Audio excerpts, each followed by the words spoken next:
Well, we just heard a bit of news from the FAA today at the Las Vegas Commercial UAV Expo, and it came from David Bolter, the Associate Administrator for the Aviation Safety, and he announced that the remote ID deadline for operators will be slipped. And he said, quote, "There will be relief, and it will be before the 16th, and the news should come in the next few days." Now, he continued by saying, there will be relief, it's just a matter of what that relief will look like. I know it's late in the game, but we will have relief. This is a supply chain issue, he said. There are only so many chips in the world, unquote. Now, the FAA previously said it might not pursue any enforcement action until December 16th at the earliest. Something that intrigued me, though, is the interesting verbiage. Just a matter of what relief will look like, implying that there may be something more than a delayed enforcement date, like unresolved issues that need to be addressed before remote ID can be effectively implemented?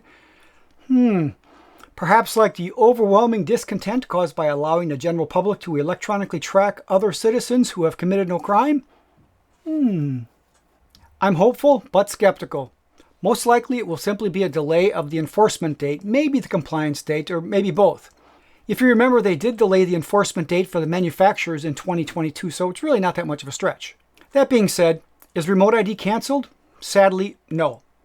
At least not at this point, and honestly, I don't think that'll happen. There's been a lot of confusion about kind of how it's going to be implemented, so obviously we very much support the idea of remote identification, so that's not in question. Yeah, I mean, this is a supply chain issue. The FAA can't cancel it regardless. It came through Congress, and the FAA has a lot invested in this rule, so it's likely going to be in place and likely here to stay. In case you want more information on the remote ID, maybe you're just not up to snuff on what's going on, I did do that video with Kevin Morse from the FAA, and I'll put that up here. So go ahead, take a look at those after this video, and you'll get up to speed. Of course, there's still a lot of bad info out there, so let me run down a few of the misconceptions that I see all the time. So let's make this a little fun, and I'll do a little true-false kind of section just to see how you do. All right, so number one, I hear this one all the time. If I'm flying recreationally under 44809, I don't need to worry about remote ID. It's true or false? Well, of course, this is false. Flying recreationally or Part 107 may be one of the criteria for remote ID, but not the only criteria. If the drone is less than 250 grams and you're flying recreationally and under 44809, then yes, you're correct. No remote ID is necessary. If the drone is 250 grams or heavier, you need to register the drone and have remote ID on it, regardless if you're recreational or Part 107. All right, number two. If I'm flying recreationally under Part 107 and my drone is less than 250 grams, I do not need remote ID. True or false? Of course, that is false. If you're flying recreationally under Part 107, you're still flying as a Part 107 pilot, so you need remote ID. Here's the next one, and you're going to need to put on your thinking cap for this one. I'm flying Part 107 and I have a remote ID module installed. I can move the module to another drone and use it legally. True or false? This is true. All right, so how many of you said false? Be honest now, leave me a comment below if you did. So yes, you can move a module from one drone to another under Part 107. The rule is that you can only have it registered to one drone at a time. So in order to move it, you have to cancel a registration on the drone that it's registered with, register the new drone, and add the remote ID module number to it. This also applies if you have a drone that breaks or is otherwise retired. You can cancel that registration and apply the module ID number to a new registration on the drone. So in theory, you could move a module back and forth if you wanted to. It'll just cost you $5 each time. Okay, so here's the last one, and let's make it fun. So let's assume for this one that the remote ID is in place sometime in the very distant future. So picture this. It's a serene day.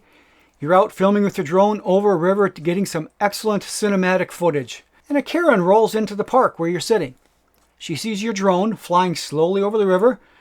She can't see you though because you happen to be on the other side of the river, shaded by some trees. So she pulls out her phone, pops up drone scanner app, points it at the drone, and lo and behold, she can't see the drone in the app. She can't see the pilot's location. Because the drone is obviously non-compliant with remote ID, she calls the police. True or false? Karen is correct that the flight is illegal because no RID is transmitting. Okay, don't be shy. Call it your answer. All right, so the answer, of course, is false. But why is it false? There's a multiple-part answer here, so let me just walk through this. First, the drone might simply be less than 250 grams and being flown for recreational purposes under 44809. So no remote ID is needed, period. Second, because a phone isn't receiving the remote ID signal doesn't mean the transmission is not compliant. The rule is that a valid remote ID signal needs to be transmitted, not that the signal must be captured by every random person's cell phone out there, and this exact point was recently confirmed by the FAA. And I happen to have a video talking about a module that might be relevant to this discussion. Third, I would argue if the drone wasn't flying in an unsafe manner or somehow illegally, why call the police? After all, you may think that Karen is ugly and her mom dresses her funny, but because you don't like something doesn't mean you should call the police and waste their time either. Did I miss any reasons? Let me know in the comments if I did. And before I forget, if you found something useful so far or something you didn't know before, consider clicking that like button. It really helps the algorithm recognize this small creator, so I really appreciate it. So a lot of people ask, well, if I have this drone in this way and I fly it like this and it's this size and it's this old, do I really need remote ID? So here's a quick rule of thumb. In general, if your drone needs to be registered for any reason, it needs remote ID. It's that simple. Remote ID is tied to the registration. So if it needs to be registered, it needs a remote ID. That's it. End of story. Lastly, since you stuck around this long, I have a few things here from Alien Drones and from Pilot Institute that I'm going to do a little giveaway with. What do you mean? So my producer is saying that all of you might not know about Pilot Institute and what they do. So I will put a video up here that I did with Greg from Pilot Institute, and we talked about the benefits of getting your 107. So that'll let you know about Pilot Institute a little bit and what they do and about this Greg guy. So you'll know what we're talking about here when I'm talking about the Pilot Institute swag here. So is that better? Yeah, cool. Okay. Where was I? Oh yeah, the rules. All right, gonna make this really simple for you. First, click the like on the video. Second, gotta be a subscriber. Snooze, you lose. 3, in the comments section, type "send me some swag" along with the number between 1 and 200.